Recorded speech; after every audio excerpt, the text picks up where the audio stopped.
आश्विन मास की पूर्णिमा को शरद पूर्णिमा कहा जाता है। शरद पूर्णिमा को कौमुदी व्रत, कोजागरी पूर्णिमा, रास पूर्णिमा तथा कुमार पूर्णिमा के नाम से भी जाना जाता है।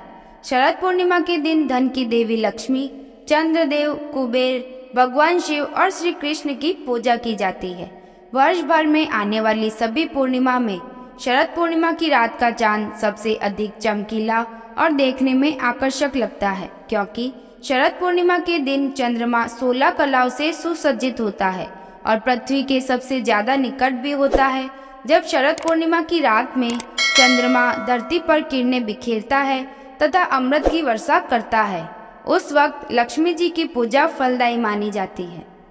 कहा जाता है कि इस दिन माँ लक्ष्मी अपने भक्तों पर विशेष कृपा बरसाती है। शरद पूर्णिमा का व्रत रखना विशेष फलदायी है। शरद पूर्णिमा की कथा। हर महीने में पड़ने वाली पूर्णिमा तिथि पर व्रत करने से भगवान विष्णु और माँ लक्ष्मी की विशेष कृपा प्राप्त होती है। माँ लक्ष्मी और भगवान विष्णु का आशीर्वाद प्राप्त करने के लिए एक साहूकार की 2 बेटियां महीने में आने वाली हर पूर्णिमा को व्रत किया करती थी। इन दोनों बेटियों में बड़ी बेटी पूर्णिमा का व्रत पूरे विधि विधान के साथ किया करती थी, जबकि छोटी बेटी व्रत तो करती थी लेकिन नियमों का पालन उस तरह से नहीं किया करती थी। नियमों को आडंबर मानकर उसकी अनदेखी कर देती थी। जैसे ही दोनों बेटी बड़ी हुई, साहूकार ने दोनों बेटियों का विवाह कर दिया। बड़ी बेटी के घर समय पर स्वस्थ संतान का जन्म हुआ।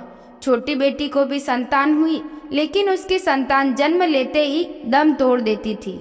जब उसके साथ ऐसा 2 से 3 बार हो गया तो उसने एक ब्राह्मण को बुलाकर अपनी पूरी व्यथा सुनाई, साथ ही इसका उपाय बताने के लिए भी कहा। उसकी सारी बात सुनकर और कुछ प्रश्न पूछने के बाद ब्राह्मण ने उससे कहा कि तुम पूर्णिमा का व्रत अधूरा करती हो, इस कारण तुम्हें व्रत का पूरा फल नहीं मिल रहा है और तुम्हें अधूरे व्रत का दोष लगता है। ब्राह्मण की बात सुनकर छोटी बेटी ने पूर्णिमा व्रत पूरे विधि विधान से करने का निर्णय लिया, लेकिन पूर्णिमा आने से पहले ही उसने एक बेटे को जन्म दिया। जन्म लेते ही बेटे की मृत्यु हो गई। इस पर उसने अपने बेटे के शव को एक पीढ़े पर रख दिया, ऊपर से एक कपड़ा इस तरह ढक दिया कि किसी को पता ना चले। फिर उसने अपनी बड़ी बहन को बुलाया और बैठने के लिए वही पीढ़ा दे दिया। जैसे ही बड़ी बहन उस पीढ़े पर बैठने लगी, उसके लहंगे की किनारी बच्चे को छू गई और वह जीवित होकर तुरंत रोने लगा। इस पर बड़ी बहन पहले तो डर गई और फिर छोटी बहन पर क्रोधित होकर उसे डांटने लगी कि क्या तुम मुझ पर बच्चे की हत्या का दोष और कलंक लगाना चाहती हो? मेरे बैठने से ये बच्चा मर जाता तो? इस पर छोटी बहन ने उत्तर दिया, यह बच्चा मरा हुआ तो पहले से ही था दीदी, तुम्हारे तप और स्पर्श के कारण यह जीवित हो गया है। पूर्णिमा के दिन जो तुम व्रत और तप किया करती हो, उसके कारण तुम दिव्य तेज से परिपूर्ण और पवित्र हो गई हो। अब मैं भी तुम्हारी ही तरह व्रत और पूजन करूंगी। इसके बाद उसने पूर्णिमा व्रत विधि विधान से किया। इस व्रत के महत्व और फल का पूरे नगर में प्रचार किया। जिस प्रकार माँ लक्ष्मी और भगवान विष्णु ने साहूकार की बड़ी बेटी की कामना पूर्ण कर सौभाग्य प्रदान किया, वैसे ही हम पर भी कृपा करें। पौराणिक कथाओं के अनुसार समुद्र मंथन के दौरान शरद पूर्णिमा के दिन माँ लक्ष्मी प्रकट हुई थी। ऐसा माना जाता है कि इस दिन माँ लक्ष्मी धरती पर आती है और अपने भक्तों पर कृपा बरसाती है। धार्मिक मान्यताओं के अनुसार शरद पूर्णिमा ही वह अवसर होता है जब चंद्रमा अपनी 16 कलाओं से परिपूर्ण होकर, आयुर्वेद के मुताबिक इस दिन चंद्रमा न केवल 16 कलाओं के साथ चमकता है, बल्कि इसकी किरणों में कुछ ऐसे गुण होते हैं जो शरीर को पोषकता प्रदान करते हैं। इसलिए शरद पूर्णिमा का लाभ उठाने के लिए चावल की खीर बनाकर चांदनी रात में खुले आसमान के नीचे छोड़ दिया जाता है। चांदनी रात में रखने के बाद सुबह में इस खीर का सेवन किया जाता है। ऐसा इसीलिए क्योंकि दूध में लैक्टिक अम्ल और अमृत तत्व होता है। यह तत्व किरणों से अधिक मात्रा में शक्ति का पोषण करता है। चावल में स्टार्च होने के कारण यह प्रक्रिया और आसान हो जाती है। इसी कारण ऋषि मुनियों ने शरद पूर्णिमा की रात्रि में खीर खुले आसमान में रखने का विधान किया है। यह परंपरा विज्ञान पर आधारित है। शोध के अनुसार खीर को चांदी के पात्र में बनाना चाहिए। चांदी में प्रतिरोधकता अधिक होती है, इससे विषाणु दूर हो जाते हैं। हल्दी का उपयोग निषिद्ध है। प्रत्येक व्यक्ति को कम से कम 3 मिनट तक शरद पूर्णिमा का स्नान करना चाहिए। रात्रि 10 से 12 बजे तक का समय उपयुक्त रहता है। वर्ष में एक बार शरद पूर्णिमा की रात दमा रोगियों के लिए वरदान बनकर आती है। इस रात्रि में दिव्य औषधि को खीर में मिलाकर उसे चांदनी रात में रखकर प्रातः 4 बजे सेवन किया जाता है। रोगी को रात्रि जागरण करना पड़ता है। औषधि सेवन के पश्चात 2-3 किलोमीटर पैदल चलना लाभदायक रहता है।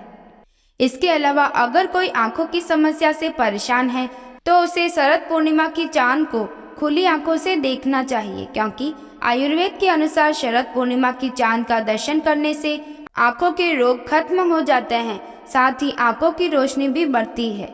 शरद पूर्णिमा की रात में चंद्र देवता की पूजा की जाती है।